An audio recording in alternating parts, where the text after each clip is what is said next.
നിങ്ങളെ എന്താ പറയുക മെമ്മറി ടെസ്റ്റ് ചെയ്യാൻ പോക്കാന്ന് എന്ന് വെച്ചാൽ ഈ ഫസ്റ്റ് നിങ്ങൾ 4 കണ്ടില്ലേ, കസേര, ഡോറ്, പെന്ന്, TV. അപ്പോൾ ഇത് നിങ്ങൾ മനസ്സിൽ ഓർത്ത് വെക്കുക. ഓർത്ത് വെച്ചില്ലേ? മനസ്സിൽ ഓർത്ത് വെച്ചിട്ട് നിങ്ങൾ അടുത്ത ഞാൻ പറയും ഇതിലേത് TV ആണ് ഫസ്റ്റിൽ കാണിച്ചത്, ABCD. അത് നിങ്ങൾ മാർക്ക് ചെയ്തിട്ടുണ്ട്. അതിൽ നിങ്ങൾക്കൊരു പോയിൻ്റാണ്. നിങ്ങൾ മനസ്സിൽ വിചാരിച്ച ഏതാണെന്നെങ്കിൽ ഒന്ന് മനസ്സിൽ വിചാരിക്കുക. അപ്പോൾ നിങ്ങൾക്കൊരു മാർക്ക് കിട്ടും, ഒരു പോയിൻ്റ് കിട്ടും. റെഡാണ്. അതുപോലെ തന്നെ പേന ഏതേനു അത് മനസ്സിൽ നിങ്ങൾ വിചാരിച്ച സംഭവം തന്നെയാണെന്ന് മാർക്ക് ചെയ്തിട്ട് അപ്പോൾ നിങ്ങൾക്ക് പോയിൻ്റ് 2 ആയി. ഓക്കെ. അപ്പം മൂന്നാമത്തതാണ് കുറച്ചും കൂടിയും റിസ്ക് കേട്ടോ.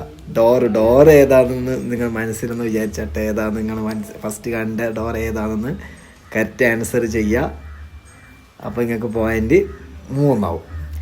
അങ്ങനെ ലാസ്റ്റത്തെ ഏതാണെന്ന് ജസ്റ്റ് ഒന്ന് വേഗം അത്രേ ഉള്ളൂ. അപ്പോൾ നിങ്ങൾക്ക് 4 കിട്ടിയിട്ടുണ്ടെങ്കിൽ 4 ശരിയായ ആൾക്കാർ എന്തായാലും കമൻറ്റ് ചെയ്യുക. 4 പോയിൻ്റ് കിട്ടിയ ആൾക്കാർ ഓക്കെ പറഞ്ഞ പോലെ.